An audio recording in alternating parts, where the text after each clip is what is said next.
예, 안녕하세요. 예, 안녕하세요, 학생 여러분. 예, 오늘 저는 이제 준비한 주제가 항일 독립군의 역사라는 주제로 여러분들에게 1시간 동안 이제 교육을 진행하겠습니다. 자, 여러분 반갑습니다. 예, 안녕하세요. 예. 자, 여러분들 그 독립군이라는 단어를 들으면은 어떤 생각이 드세요? 일단 뭐 여러 가지 생각이 들 수 있습니다. 그런데 무엇보다 중요한 것은 독립군이라는 말에서 제일 중요한 거는 나라를 잃은 군대라는 그런 뜻이 가장 강해요. 자, 나라를 잃었기 때문에 나라를 되찾기 위해서 활동하는 군대가 바로 독립군입니다. 자, 한국 역사에서 독립군은 그 일제 대항해 무력을 행사한 모든 준군사 조직을 뜻하는데요. 슬라이드를 보면서 좀 얘기하겠습니다. 먼저 제 소개 간단히 할게요. 아까 김주영 기자님이 얘기해 주셨지만은 저는 이제 기자 생활을 시작한 지는 한 15년 좀 넘었고요.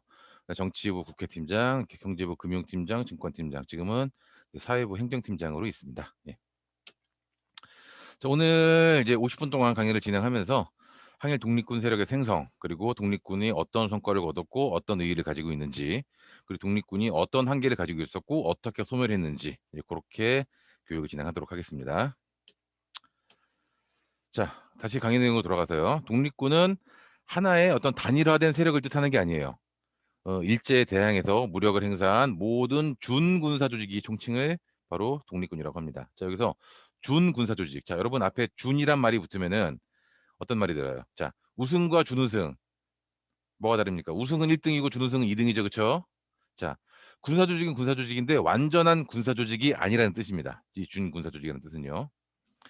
자, 왜냐? 국가의 공인을 받지 못했기 때문에 준군사 조직일 수밖에 없는 겁니다. 자, 당시 대한제국은요, 일제에 의해서 외교권과 국방권을 모두 빼앗겼어요. 그렇기 때문에 군사 조직을 공인해줄 국가가 없었다는 뜻입니다. 자, 여러분들 그 아마 암살, 영화 암살, 천만 영화죠. 천만 관객이 본 영화 암살에서 그 독립군 잠깐이나마 이제 접하셨을 거예요. 거기서 이제 전지현 씨가 그 저격수로 출연을 하는데 독립군 부대에서 이제 그 암살 임무에 참여를 하죠. 또 재작년에 개봉한 봉오동 그 영화에서도 이제 독립군들이 나오는데요. 그런 영화를 통해서 독립군들의 활약상을 어느 정도는 봤을 거예요. 그런데 영화는 어디까지나 영화로 봐야 됩니다. 뭐냐면은 영화 재미를 위해서 일정 부분은 과장된 것도 있고 약간은 좀 왜곡된 것도 있어요. 저는 오늘 그런 영화적 연출을 제외하고 실제 역사에 독립군들의 활동이 어떻게 기록되고 있는지를 함께 알아보려고 합니다. 자, 독립군의 시작은 아주 초기로 거슬러 올라가면은 한 1800년대 중후반에 동학농민운동의 그 시초로 볼 수도 있어요. 근데 동학농민운동은 본격적인 외세 대항 운동이라기보다는 당시 신분제도에 대한 저항을 주 목적으로 했기 때문에 비록 일본군과 동학농민군이 대결한 역사는 있다고 하더라도 본격적인 독립군으로 볼 수는 없습니다. 또 당시는 우리나라가 그 당시 조선이죠. 조선이 그 국권을 빼앗기기 전이기도 했고요. 자, 본격적인 독립군의 그 역사학계에서는 본격적인 독립군의 시작을 1895년에 조직된 을미의병으로 보고 있습니다. 자, 을미라는 그 말에서 이미 짐작하시는 분들도 계실 거예요. 이 1895년은 일제가 명성황후를 시해한 을미사변이 벌어진 해예요. 자, 이때 이 을미사변에 분개한 민중들이 전국 각지에서 의병을 조직했고요. 자, 근데 이 을미의병은 문제가 의병을 그 일제의 그 명성황후 시해 분기에서 군대를 일으키긴 했지만은 정작 일본군과는 몇 번 싸우지 않았어요.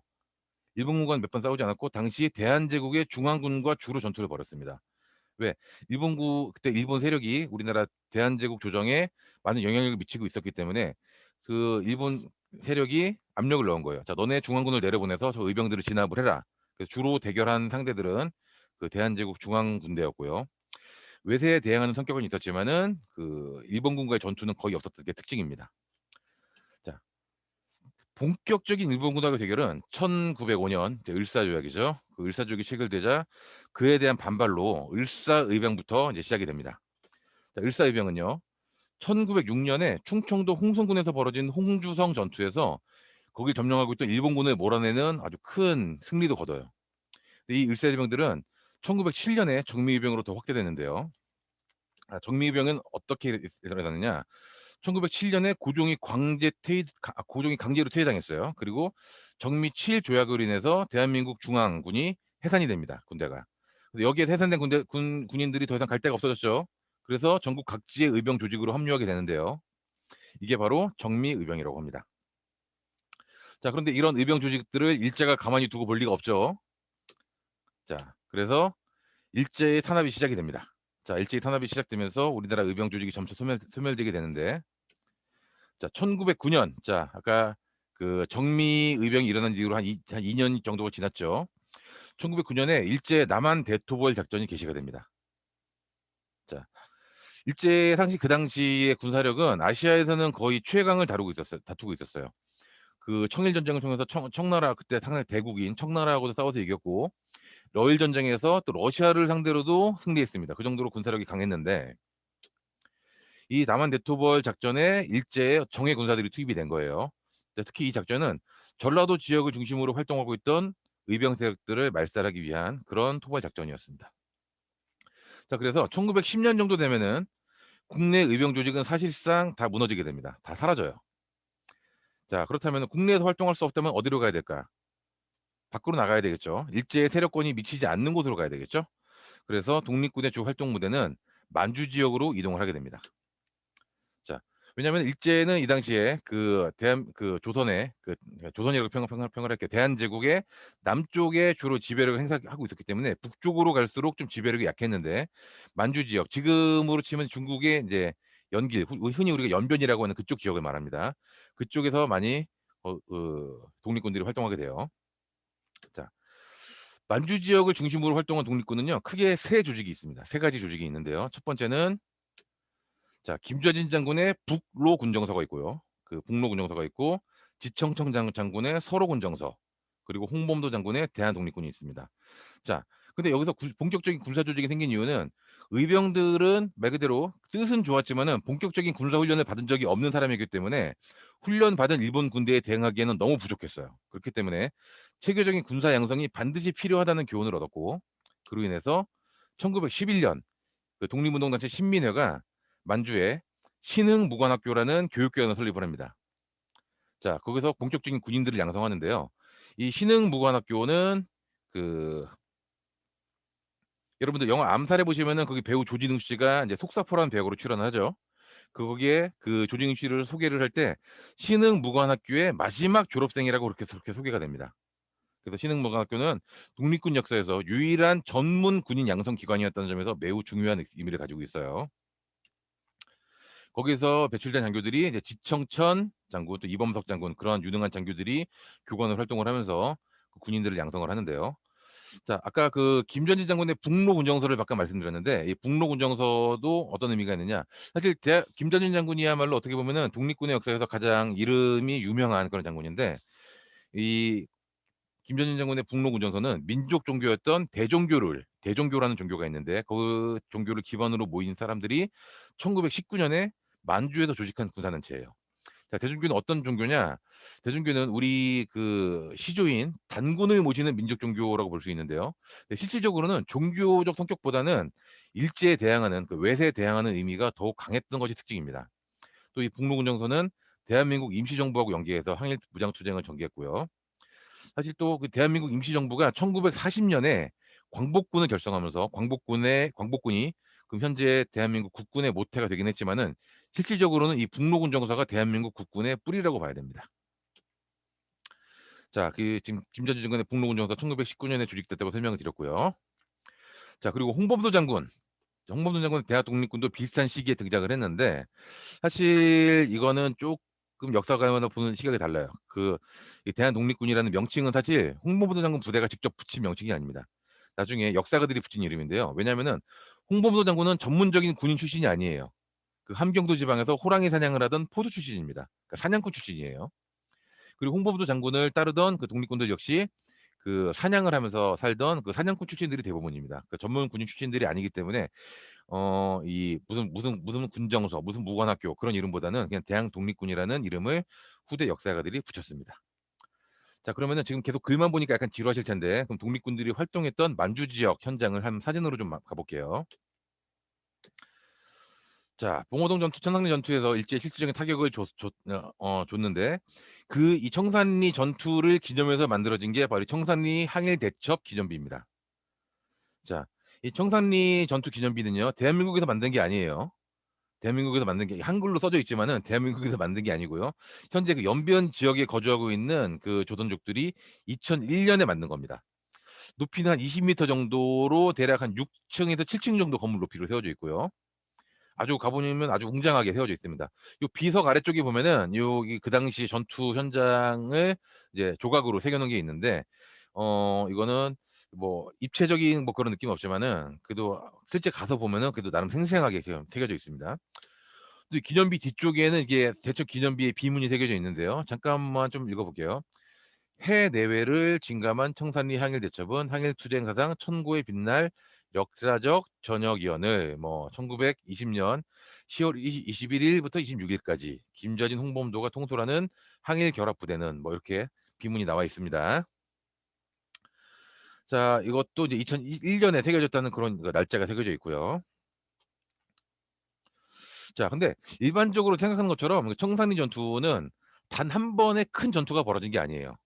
그 독립군은 여기 비문에 새겨진 것처럼 어 1920년 10월 21일부터 26일까지 6일간에 거쳐서 이 연변 지역 그 백운평, 뭐 천수평, 어랑촌 뭐 그런 여러 곳에서 일본군과 약 10번에 걸쳐서 전투를 벌였는데, 이 전투들을 모두 묶어서 청산리 전투라고 이제 부르는 겁니다.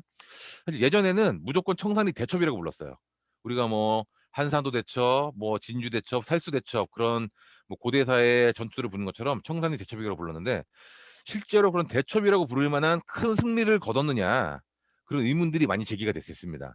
그래서 지금은 청산리 대첩이라고 부르는 역사가들도 있고 청산리 전투라고 부르는 그런 역사가들도 있습니다. 자, 중요한 거는 일단 청산리 전투를 통해서 그 항일 독립군 세력의 소멸이라는 일본군의 목표는 일단 좌절이 됐어요. 그리고 독립군 세력은 일제 세력이 미치지 않는 러시아 연해주 지역으로 이동한다는 목표를 달성했기 때문에 어떤 전과를 올렸느냐와는 상관없이 독립군의 전략적 승리라고 할 수 있는 게 바로 이 청산리 전투입니다. 자, 그 많은 분들이 궁금해하는 게 사실 독립군의 그 무장 상태, 그러니까 무기나 병력, 그 사람 수 모두 일본군하고 비교했을 때 상당히 부족했을 텐데 어떻게 전투에서 승리할 수 있었느냐, 그런 거를 의문을 많이 제기해요. 자, 그래서 제가 이 현장을 가봤더니 일단 병력은 분명히 부족했어요. 자료에 따라 좀 다르긴 한데요. 독립군의 병력은 아무리 많았어도 3천 명이 넘지 않았을 거라고 보는 게 일반적입니다. 그런데 그에 반해서 일본군은 5천 명에 달하는 병력을 투입을 했어요. 근데 실제로 그런 그 5천 명 대 3천 명 대 그 5천 명과 3천 명의 싸움이라면은 서로의 훈련도와 장비가 비슷하다고 했을 때 3천 명이 전멸하는 동안 5천 명은 한 1,000명 정도밖에 피해를 입지 않습니다. 그 뭐 일종의 군사학적 용어로 이제 란체스터 법칙이라고 하는 게 있는데, 그건 여러분들이 아직 그 공부할 만한 그런 내용은 아니고요. 뭐 군사학적인 얘기니까요. 근데 병력의 수가 아무리 많아도 그 모든 병력을 한 번에 다 투입을 할 수 없다면은 병력 숫자의 우위는 크게 의미를 가질 수가 없겠죠. 그래서 이 사진 현장을 보시면은, 자, 여기 왼쪽에 보이는 장면이 이 청산리 마을 입구입니다. 여기는 약간 들판이 펼쳐져 있고 뒤쪽에 보시면 산이 있죠. 그리고 이게 오른쪽에 보시는 사진이 청산리 전투의 세 번째 전투가 벌어졌던 어랑촌입니다. 여기도 보시면 앞에는 평지가 넓게 펼쳐져 있고 뒤에는 산, 계곡이 있어요. 자, 근데 독립군은 이제 방어자 입장이죠. 어디까지나 추격해 오는 적을 맞아 싸우는 방어자 입장에서 지형지물을 아주 잘 이용했습니다.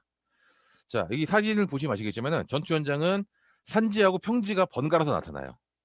당연히 평지에서 전투를 벌이면은 수가 많은 쪽이 유리하겠죠. 그래서 병력하고 화력이 부족한 독립군들은 평지에서 전투는 가능한 회피했습니다. 평지에서 일본군이 추격해 오면은 재빨리 도망갔고요. 그리고 산에 숨어서 일본군이 다가오길 기다렸어요. 그래서 산에서 숨어서 기다리다가 일본군이 평지에 나타나면은 그때 기습 공격을 딱 펼치고 또 일본군이 추격해 오기 전에 또 재빨리 도망가는 식으로, 그런 식으로 전투를 했기 때문에 이 전투가 6일 동안이나 끊임없이 계속 이어진 겁니다. 자, 그렇다면 추격하는 입장에서는 진짜 이런 전투가 되게 화가 나고 답답하고 정말 미치고 팔짝 뜁니다.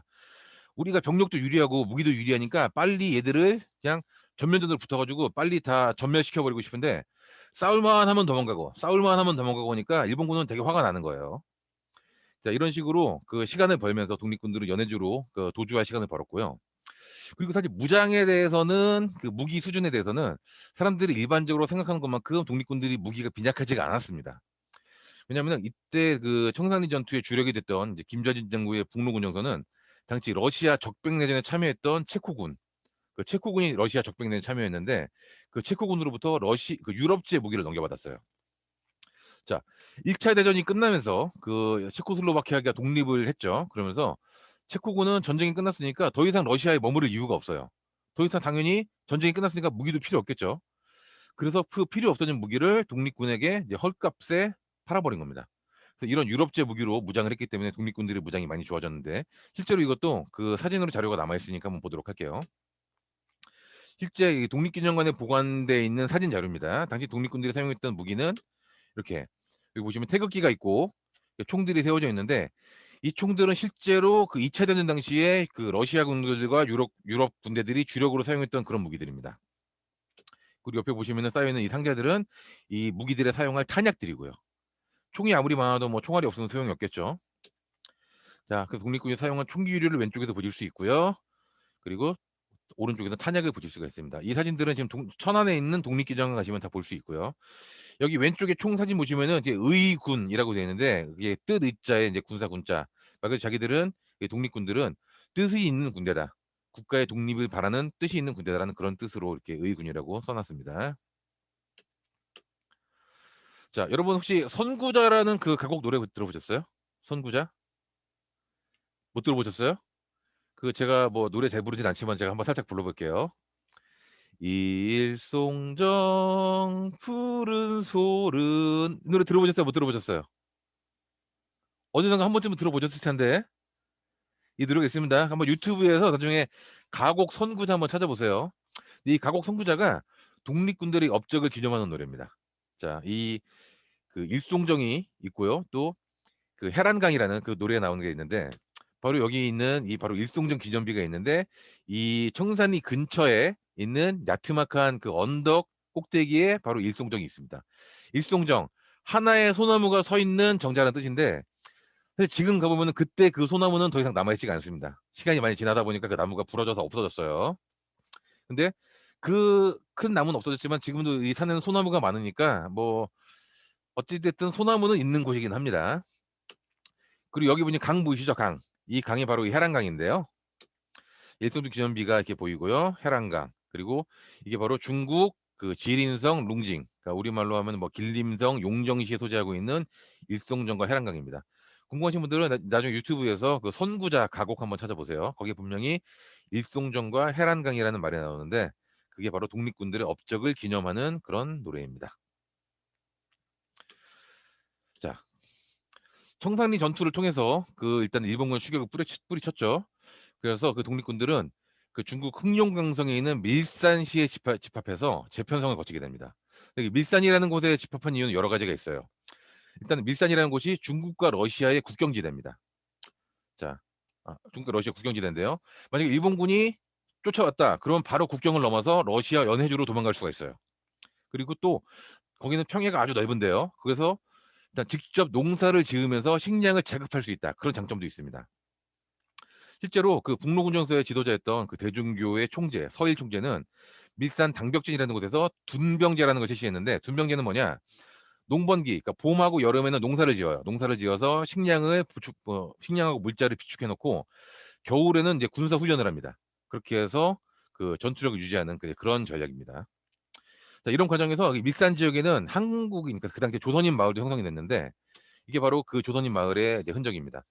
여기 지금 이 표지석이 약간 흐릿해서 잘 안 보이는데 그 한자로 임호촌이라고 써져 있어요. 임호촌. 임호촌이라고 불리는 마을이 있는데 원래 이곳의 원래 이름은 한흥동입니다. 한국이 흥하기를 바라는 그런 마을이라는 뜻인데요. 여러분 혹시 그 헤이그 특사 들어보셨어요? 헤이그 특사? 들어보셨죠? 이 한흥동은 헤이그 특사로 유명한 그 이상설 선생이 만주에서 독립운동 기지를 건설하려고 만든 마을입니다. 그 이상설 선생은 1906년에 그러니까 아까 을사조약이 몇 년이라고 했죠? 1905년이 을사조약이었습니다. 원래 1906년에 네덜란드 헤이그에서 제2차 만국 평화 회의가 열릴 예정이었어요. 그래서 이 이상선 선생이 고종 황제로부터 이 만국 평화 회의에 참석해서 을사조약의 불법성을 폭로하라는 그 밀명을 받고 거액의 공작금을 받았습니다. 그런데 그 당시에는 교통수단이 지금처럼 비행기가 뭐 날아다니고 그런 시절이 아니었으니까 배를 타고 가야 되는데 빨리 출발해야 돼요. 그런데 문제는 이 만국평화회의가 1년 동안 연기가 돼 버렸습니다. 그 헤이그로 건너간다고 하더라도 1년 동안 아무것도 못 하고 기다려야 돼요. 그래서 이상선 선생은 그 1년이라는 시간을 이용해서 이 독립운동가 이승희 선생하고 유인석 선생하고 같이 그 공작금을 이용해서 이 밀산에 황무지를 많이 사들였습니다. 땅을 많이 샀어요. 뭐 지금처럼 뭐 부동산 투자를 하려고 땅을 산 건 아니고 말 그대로 독립운동 기지를 만들려고 땅을 샀습니다. 그리고 1909년에 조선인 한 100가정 정도, 100가구를 정착시켜서 만든 게 바로 한흥동입니다. 자, 지금 그래서 이 밀산 지역에는 지금도 이 조선인들의 흔적이 남아 있는데 실제로 밀산 지역에 가보면은 이렇게 논농사를 짓는, 그러니까 쌀을 재배하는 지역이 꽤 있어요. 근데 뭐 쌀 재배하는 게 뭐가 대단하냐 그렇게 생각할 수도 있는데 실제로 중국의 북부 지역에서는 쌀 농사는 별로 거의 짓지 않습니다. 거의 대부분 옥수수 농사를 지어요. 쌀 농사는 중국 남부 지역에서 많이 짓고 북부 지역에서는 그러니까 옥수수 농사를 많이 짓는 게 그럼에도 불구하고 이 밀산 지역은 북부임에도 불구하고 조선인들이 거주했기 때문에 쌀 농사를 짓는 문화가 지금까지도 남아 있습니다. 자, 이렇게 아래 그 사진 설명 나와 있고요. 그래서 이상선 선생이 요 한흥동에 한민학교를 세워서 우리말도 교육을 하고 우리 문화도 교육을 하고 그리고 독립군을 양성하는 그런 기반을 닦았습니다. 자, 그런데 이런 독립운동 하는 거를 일제가 또 가만히 보고 있으면 일제가 아니겠죠. 그래서 일제는 또 어떤 만행을 저지르냐? 이제 만주까지 쫓아와가지고 독립군들을 탄압하기 시작합니다. 참 끈질겨요. 자, 만주 지역에 대한 대대적인 전쟁 범죄가 일어납니다. 이걸 간도 참변이라고 하는데요. 자, 봉오동 전투를 계기로 일제는 독립군의 기반을 말살하기로 결정을 합니다. 자, 봉오동 전투에서 한번 졌어요. 그래서 얘들 가만히 놔두면 세력이 더 커지겠다. 안 되겠다. 얘네 세력을 다 없애버리고 얘네 기반을 다 없애버려야 되겠다. 그래서 1920년부터 이 간도 지역, 이 간도라는 게 바로 지금 만주 지역을 말합니다. 지금 만주 지역. 이 간도 지역의 한인 마을을 대상으로 그냥 다 싹 쓸어버립니다. 엄청나게 학살을 하는데요. 대한민국 임시정부에서 추산된 인력만, 그러니까 확인된 희생자만 3천 명이 넘습니다. 이 박은식 선생이 쓴 독립운동 지열사는 책에 보면 이렇게 나와 있는데요. 실제로 집계된 것만 3천 명이면은 실제로는 한 2만 명 가까이 죽었을 거라고 역사학계에서는 추정을 하고 있습니다. 특히 이제 독립군에 가담할 가능성이 있는 젊은 남자들은 무조건적으로 가장 이제 무조건적 처형 대상이었고 사실 이렇게 민간인들까지 다 마을을 다 쓸어버린 이유는 이 민간인 마을들이 독립군들에게 식량도 제공해주고 그리고 농사도 같이 짓고 그런 지원을 해주기 때문에 이제 이런 참변을 일으킨 거죠. 자, 그렇다면 독립군들은 어떻게 생각을 했을까요? 우리가 이 만주 지역을 떠나야지 조선인들의 희생을 막을 수 있겠다. 결국 그렇게 결정을 해서 그때까지 이제 일본군의 영향력이 만주로 들어오니까 영향력이 미치지 않는 데로 또 가야 되겠죠. 그래서 이동한 곳이 러시아 연해주입니다. 러시아 연해주로 이동하기 전에 바로 그 국경 지역인 밀산에서 모여서 부대를 다시 편성을 한 거죠. 자, 그리고 이 청산리 전투는 간도 참변이 막 시작한 시기에 벌어진 전투인데, 자, 이렇게 간도 참변으로 조선들이 막 학살당하는데 청산리 전투에서 일제가 또 패했어요. 그러면은 당연히 민간인들에 대한 탄압도 더 심해지고 그 독립군들은 이제 러시아로 빠져나가는 거 외에는 다른 길이 없어진 겁니다. 자, 그래서 연해주로 넘어갔으니까 계속 투쟁을 해야 되겠죠. 자, 여기 보시면은 자, 여러분들 이게 바다로 보이세요? 호수로 보이세요? 자, 바다로 보인다는 분 한번 손 한번 들어보세요. 바다, 바다. 자, 호수로 보인다는 분 손 들어보세요. 호수. 자, 한 분 있고요. 자, 이거는 호수입니다. 호수인데 웬만한 바다 정도 되는 호수예요. 이거는 훔커호라고 우리말로 이제 흥계호라고 하는 호수인데 이 호수의 면적이 서울시 면적의 한 7배 정도 되는 호수입니다. 그러니까 지금 한 제주도 면적보다 약간 큰 호수라고 보시면 돼요. 제주도 면적보다 약간 큰 호수. 그러니까 거의 바다만한 호수라고 봐야 되겠죠.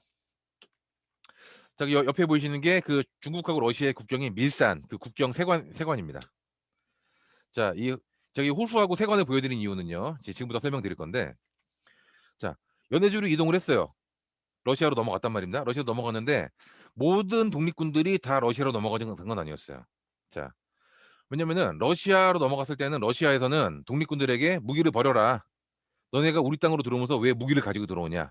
무장을 해제할 것을 요구를 했는데 독립군들이 비록 수는 많지는 않았지만 당연히 러시아 입장에서는 다른 군대들이 자기 땅에 무기를 가지고 들어온다는 게 순순히 그렇게 들어오라고 할 수가 없겠죠. 그래서 그거에 반발한 사람들은 다시 만주로 돌아갑니다. 그게 반발한 독립군들은 다시 만주에 돌아가는데 어떻게든 서로 지원을 해야 되겠죠. 여기서 갈라진 독립군들이 자 김전인 장군, 그러니까 북로군 정수하고 그 이범석 장군의 부대는 무장 해제에 응하지 않고 다시 만주로 돌아갑니다. 그리고 홍범도 장군을 비롯한 나머지 독립군들은 일단은 무장을 해제한 다음에 러시아로 들어갔어요. 근데 간도 참변을 통해서 만주 지역에선 더 이상 그 사람을 보충할 수도 없고 물자 조달도 어렵기 때문에 연해주에서 도움을 받아야 됩니다. 연해주에도 한인들이 뭐 조금이나마 살고 있으니까. 자, 그런데 그거를 물자를 일단은 마련은 했는데 전달을 해야 되겠죠. 근데 육로로 가면은 일본군 검문을 피해야 됩니다. 육로로 갈 수 없기 때문에 그때 이 호수를 이용해요. 호수를 통해서 여름에는 배를 띄워서 물자를 전달을 하고 겨울이 되면 이 호수가 얼어붙겠죠. 그 겨울이 돼서 호수가 얼어붙었을 때는 썰매를 이용해서 물자를 전달을 합니다. 그래서 이 호수가 연해주 한인들하고 만주 독립군을 연결하는 아주 중요한 역할을 했습니다. 자, 근데 그 러시아로 들어간 독립군들에게 이제 문제가 발생을 해요. 자, 계속 연해주에 있으면 좋은데 그 연해주에 있으면 어쨌든 간 일본군과 충돌을 할 수밖에 없기 때문에 그 러시아 그 당시 정부에서는 그 독립군들을 이제 스보보든이라는 지역으로 강제로 이동을 시킵니다. 그 스보보든이가 러시아어로 말하면은 이제 자유라는 뜻인데 그래서 우리가 그 자유시라고도 많이 불러요.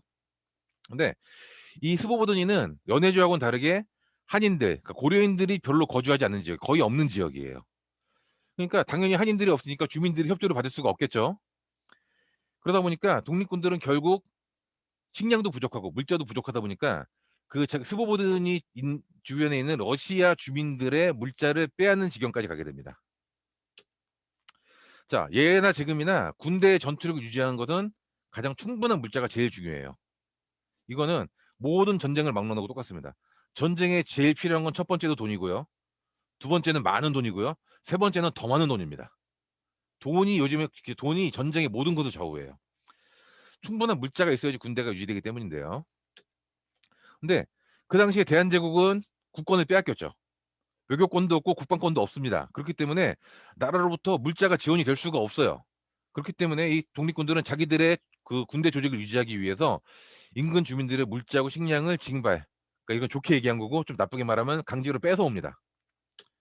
그래도 독립군 주둔지 러시아 주민들의 불만이 아주 커졌어요. 그 여기에 또 하나 안타까운 게 독립군 내부의 이념 대립까지 겹치게 되면서 자유시 참변이라는 그런 사태로 이어지게 됩니다. 네, 이 당시 러시아는 그 적백내전, 그러니까 황제 통치를 지지하는 백군파하고 그 볼셰비키, 그러니까 레닌주의 그걸 지지하는 이제 적군파 세력이 대결하고 있었는데 그 레닌의 볼셰비키 세력이 거의 주도권을 장악하게 됩니다. 근데 이 자기들의 전쟁이 끝나가는데 자기들하고 상관없는 군대가 영토 안에 딱 들어와 있는 거예요. 러시아 입장에서는. 그래서 결국 러시아 군들은 그 주둔지 주변에 러시아 주민들의 불만도 많아지고 그리고 이 남의 군대가 들어와 있다는 게 마음에 안 들었기 때문에 결국 이 독립군들에 대해서 무장 진압을 결정합니다. 바로 이게 1921년 6월 27일 일어난 이 자유시 참변입니다. 그 이 자유시 참변 실제로 이 현장에 갔을 때 사진인데 자 여기 급수탑이라고 써져 있는 부분 있죠. 급수탑. 여기 보면 이 급수탑이 바로 여기 보이는 요 그 탑 건물입니다. 이게. 실제로 독립군들이 이 주변에다가 천막을 치고 야영을 했어요. 천막을 치고 야영을 했는데요. 그 참 안타까운 일이에요. 여기 이게 1985년 동아일보에 이제 그 기자가 되는 그런 사진인데 사실 이 당시에 적병들을 치르고 있던 레진의 그 볼시비키 적군 세력은요. 러시아에 들어와 있는 독립군 세력들에게 자기들의 적군 세력을 지원하면은 일본으로부터의 독립을 우리가 지원해 주겠다. 그렇게 약속을 했습니다. 그래서 상당수의 독립군들이 이 적군 세력에서 활동을 했어요. 그런데 이 공산주의 세력에 들어가면 아무래도 이념적 단체다 보니까 거기서 또 이념이 나뉘게 됩니다. 한인 공산주의 이제 양대 단체가 있었는데요. 고려공산당이라는 그 단체가 있는데 이 고려공산당도 또 파벌이 나뉩니다. 상해파, 그러니까 중국계 공산당이 있고요. 이르쿠츠크파, 러시아계 공산당 세력이 있습니다. 여기에서 서로 이념을 가지고 대립을 해요. 그래서 여기에서 서로 주도권을 차지하기 하기 위해서 독립군 내부에서 서로 적대적인 분위기가 만들어집니다. 이런 내부의 세력 갈등하고 러시아 현지 주민들의 독립군에 대한 불만이 겹치면서 결국 러시아군이 이 독립군들을 무력으로 진압을 한 겁니다. 자, 그래서 사실 독립군 세력들은 그 당시에 상당수가 많이 죽기도 했고 대부분이 포로로 잡혀가지고 러시아군에 강제적으로 편입되면서 독립군 세력이 사실상 소멸되게 됩니다. 사실 지난 그 광복절에 홍범도 장군, 그 우리 독립군 홍범도 장군의 유해를 카자흐스탄에서 우리나라로 송환하는 거에서 찬반 논란이 좀 있었죠. 근데 그게 사실 되게 문제가 여러 가지가 있었어요. 자, 홍범도 장군이 일단은 이 남쪽 출신이 아니라 북쪽인 평양 출신입니다. 출생지가. 그러니까 북쪽 출신이에요. 그리고 자유주참변에서 독립군들이 상당히 많이 포로로 잡혔다 그랬는데 이 포로로 잡힌 독립군들에 대해서 본인이 재판위원으로 참석을 했어요. 그러니까 본인도 독립군이면서 같은 독립군들을 재판을 했다는 겁니다. 그리고 결정적으로 이 홍범도 장군이 1927년에 소련 공산당에 정식으로 입당을 하면서 본인은 공산주의자로 활동을 했어요. 그렇기 때문에 대한민국은 처음부터 이제 공산주의를 배격하는 그런 이념을 가지고 있었죠. 그래서 공산주의 진영에서 활동한 이력이 있는 사람을 왜 우리나라 그 현충원에 안장을 해야 되냐 그런 주장이 있었고요. 반대로 홍범도 장군이 공산 진영에 속했던 거는 그 독립군 내부의 이념 논쟁을 빨리 마무리하고 항일 무장 투쟁을 지속하자는 뜻이었다. 그렇기 때문에 충분히 우리나라 국립묘지에 안장될 자격이 있다. 그렇게 또 찬성하는 의견이 있었습니다. 결국 문재인 대통령이 결정을 해서 홍범도 장군의 유해가 카자흐스탄에서 우리나라로 이제 봉환이 됐죠. 근데 더 재미있는 거는 이 홍범도 장군의 유해를 카자흐스탄에서 우리나라로 그 봉환하자는 의견은 우리나라보다 북한이 먼저 얘기를 했어요. 1993년부터 1994년까지 북한이 카자흐스탄 정부에 요구를 합니다. 홍범도 장군의 유해를 우리가 송환하겠다. 그런데 카자흐스탄에 있는 그 고려인 사회에서 이거를 거부했습니다. 왜냐하면 카자흐스탄에 있는 그 고려인 중에서는 6.25 그 한국 전쟁 당시에 참전했다가 북한의 자리를 잡았던 사람들도 꽤 있었어요. 그런데 한국 전쟁이 끝나고 나서 김일성의 그 독재 체제에 실망을 해서 다시 카자흐스탄으로 돌아오는 사람들이 지금 현지에 있는 고려인들의 대부분입니다. 그렇기 때문에 그 독재 정권에 이 유해를 넘길 수 없다. 그런 여론이 조성이 돼서 그 반대 의견이 많아서 결국 북한은 그 유해를 가져가지 못했고요. 자, 다시 본론으로 돌아갈게요. 어쨌든 이 자유시 참변이 일어나는 후로부터 한 20년이 지날 때까지 1940년에 대한민국 임시정부가 광복군을 조직할 때까지 사실상 무장 투쟁을 통한 항일운동은 거의 중단됩니다. 그리고 그 광복군 세력은 한 400명 정도에 불과했기 때문에 실제로 어떤 그 2차 대전 당시에 실질적인 영향을 미치지 못했어요. 그래서 우리는 이 대한민국은 스스로의 힘으로 독립을 쟁취하지 못했다는 그런 뼈아픈 과거를 가지고 있고 그 과거 속에서 지금도 살아가고 있는 겁니다. 자, 오늘 제가 이제 준비한 강의 내용은 이제 여기까지인데요. 혹시 오늘 강의 내용 중에서 좀 더 설명이 필요하거나 뭐 궁금한 부분이 있으면 질문 답해 주시면은 제가 좀 성실하게 답변해 드리도록 하겠습니다.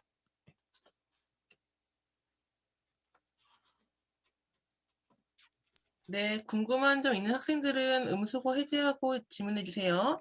예, 저기 이호연 학생의 손 들었는데 그 음소거 해제하시고 질문해 주세요. 예. 아까 거의 끝에서 곱스탑을 알려주셨잖아요. 네네. 그 곱스탑이 한 몇 미터 정도 돼요? 급수탑 높이는 대략 한 3층 건물 높이 정도 됩니다. 그러니까 한 14m, 15m 정도 그 정도 높이가 됩니다. 예. 네.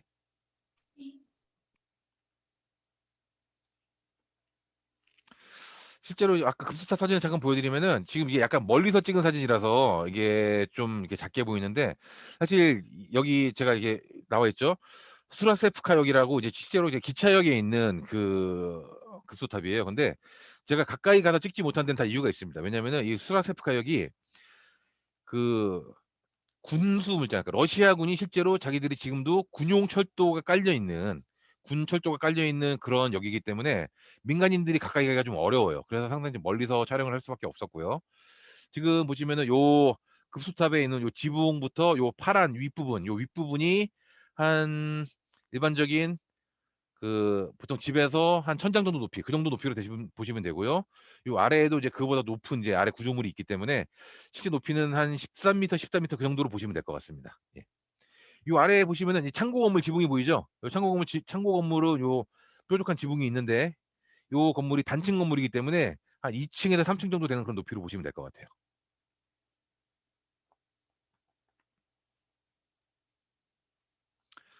자, 그리고 제가 이게 윤서연 학생 말씀. 예. 아까 그 러시아 연해주로 넘어간 독립군은 러시아가 무력으로 진압해서 사실상 소멸했다고 하셨는데, 그럼 네네네. 만주로 돌아갔던 독립군도 물자 때문에 그 독립활동을 이어나가지 못했나요? 아, 그거는요. 제가 좀 설명이 좀 부족했는데 설명을 드릴게요. 그 자유시 참변이 일어났다는 얘기를 듣고 그 서일 총재라는 분, 그러니까 독립군을 이끌던 그 대종교회 서일 총재라는 분은 너무나 큰 충격을 받아 가지고 본인이 자결하셨어요, 그분이.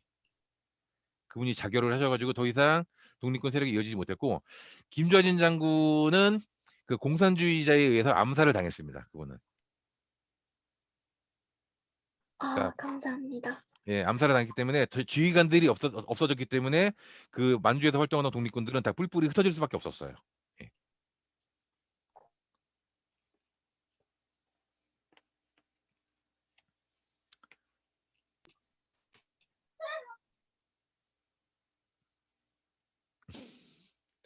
자, 여기 제가 여기 사진을 보면서 잠깐 설명을 드리자면은 요 제야강이라고 이제 여기 보이는 제야강이라는 게 있죠.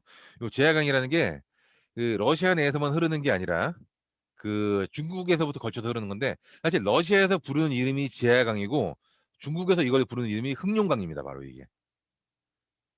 그래서 이게 중국과 러시아를 걸쳐서 아주 길게 흐르는 강이에요, 이게. 실제로 저기 그 오늘 그 호스트이신 그 재민일보의 김주영 기자님이랑 저는 여기 같이 갔었는데 이 제야강이 너비가 한강보다는 너비가 약간 좁아요. 약간 좁은데 깊이는 아주 좀 깊은 편입니다. 그래서 이 자유시 참변이 일어났을 때 독립군들 상당수는 이 헤엄쳐서 이거를 도주하려고 하던 사람들이 있었습니다. 그런데 강이 좀 넓고 깊다 보니까 대부분은 헤엄을 쳐서 건너지 못하고 익사하신 독립군들도 상당히 많습니다. 그 수는 정확히 집계가 안 되고 있어요.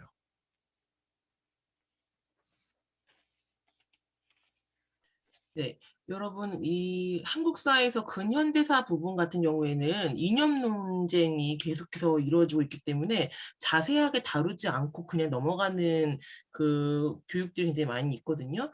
근데 오늘 김인희 기자님께서 이 그 독립운동가들의 행적을 따라서 다큐멘터리 그리고 집중 취재를 하기 위해서 6박 7일 동안 어, 그 독립운동가들 행적을 따라서 취재를 했던 그런 모습들을 같이 보여드리는 건데요. 이 사진들도 다 직접 찍으신 그런 내용들이에요. 우리 기자를 꿈꾸는 우리 학생들은 와, 이 기자가 그 교수님처럼 이렇게 좀 역사에 대해서 정말 자세히 알고 있구나라고 첫 번째로 놀라셨을 것 같고, 두 번째는 이런 내용은 한 번도 우리가 배운 적이 없었는데 이런 일이 있었구나라고 생각했었을 것 같아요. 그러니까 우리가 궁금한 내용들이 있으면은 적극적으로 질문하도록 하고, 선생님도 이러한 내용에 대해서 30대가 넘어서 알게 됐지 학창 시절 때 알지 못한 부분이어서 이 부분은 꼭 우리 학생들한테 꼭 짚고 넘어갔으면 좋겠다. 국제 전문가들을 꿈꾸는 학생들은 이런 내용들에 대해서 충분히 인지를 하고 이렇게 계속해서 이제 사회적으로 이 문제들을 풀어가는데 좀 일조해야 된다고 생각하기 때문에 여러분들 다 알려주는 내용들이니까 궁금한 내용들이 있으면 적극적으로 질문하는 시간 갖도록 할게요. 예, 이 자유시 이제 참변의 현장을 제가 좀 더 이제 설명을 드릴게요. 여기에 보시면 이제 양쪽에서 이 급수탑 주변에 독립군들이 야영을 하고 있었고 양쪽에서 이제 그 러시아군들이 왔는데 사실 여기는 그냥 장갑차 부대라고 하면 돼 있고 뭐 갈난다라시 윌린 사령관 부대라고 하면 돼 있는데 사실 러시아 군들은 이 올 때 제일 앞에 누구들을 세웠느냐? 제일 앞에 그 독립군 출신들을 세웠습니다. 그러니까 여기 있던 독립군들은 앞에서 오는 사람들이 자기랑 같이 독립군에서 활동했던 사람들이기 때문에 설마 저 사람들이 우리를 공격할까 그런 생각은 정말 꿈에도 못했던 거예요. 그래서 정말 저항다운 저항도 못 해보고 그 이렇게 그 다 포로로 잡히거나 전멸하고 말았는데 사실 김전진 장군은 아까 그 러시아 연해주로 넘어가지 않고 만주에 남았다고 얘기를 말씀을 드렸죠. 그 김전진 장군이 러시아로 넘어가지 않은 이유는 당시 러시아는 공산주의자들인 적군이 거의 장악을 했기 때문에 김전진 장군은 나는 공산주의자들을 믿을 수 없다. 왜? 공산주의자들은 신용이 없다. 약속을 지키지 않는 사람들이다. 그런 신념이 있었기 때문에 그 러시아로 넘어가지 않았고 자유시 참배는 피할 수 있었지만은 나중에는 결국 공산주의자들이 보낸 암살자에 의해서 암살을 당하는 그런 비극이 벌어지게 됩니다. 그 여러분 김전진 장군의 아들이 누군지 다 알고 있죠? 김전진 장군 아들 혹시 누군지 알아요? 여러분 김두한 들어보셨나요? 혹시 김두한? 김두한 모르세요? 김두한? 장군의 아들이라고 하면 혹시 옛날 영화였는데 여러분 혹시 야인시대라는 드라마 여러분들은 뭐 못 보셨겠지만은 아마 김두한이라고 하면은 대한민국 그 뭐랄까 그 갱스터 지금 뭐 요즘 말로 하면은 조직폭력배 뭐 조직폭력배는 나쁜 말인데 그 당시에 이제 조직폭력배의 최고 그 말 그대로 두목이었습니다. 김두한이 김두한이 바로 그 김두한 씨가 나중에 국회의원도 하고 그랬는데 그 김두한 씨가 바로 김전진 장군의 아들이에요. 그래서 그 김두한 씨가 본인의 아버지 김전진 장군이 공산주의자에게 암살당했다는 사실을 알고 나서부터 아주 적극적인 반공 운동에 나서게 됩니다. 네, 김아율 학생이 손을 들고 있는데 질문할 거 있나요? 음소거 해제하고 질문해 주세요. 저 방금 전에 서울에 7배인 그 호수가 있다고 했는데 네네네네. 그러면 그거를 가로에서 끝까지 가려면 한 몇 분 걸리나요? 그러니까 걸어서 간다는 건지 아니면 배를 타고 간다는 건지는 잘 모르겠는데 만약에 서울시 면적이 7배이기 때문에 걸어서 가려면은 한 달 정도는 걸어야 될 겁니다. 아마 걸어서 가려면은 한 달 정도는 걸어야 될 거고 뭐 지도를 제가 한번 좀 찾아볼까요? 자 그러면 실제로 위성지대에서 어느 정도 면적으로 보이는지 어,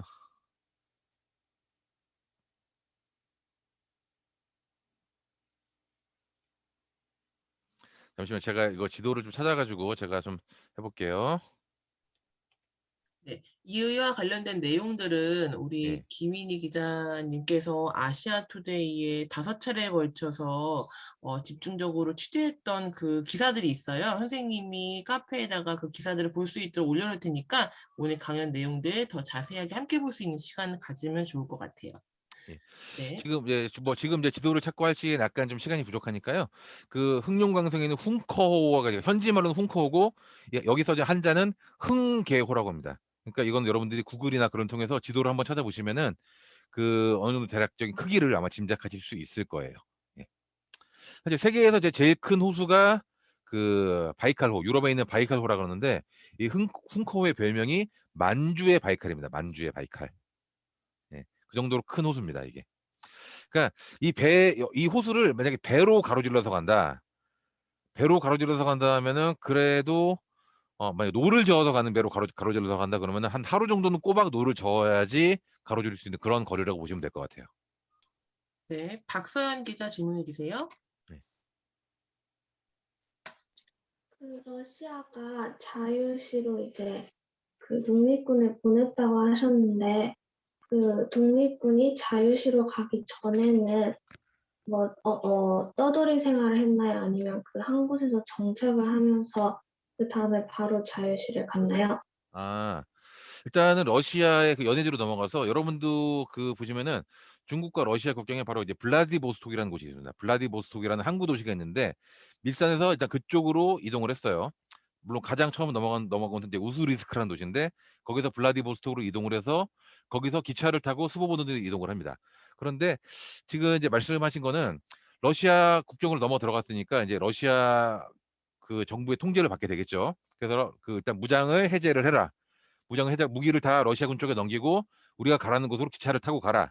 그래서 그 수보보드로 넘어가서 거기서 무기를 일부는 받은 겁니다. 그러니까 러시아 내로 연해지로 넘어간 이후로는 뭐 따로따로 활동한 건 아니었고 그냥 러시아군의 가라앉은 대로 통제를 따라서 이동한 거라고 보시면 돼요.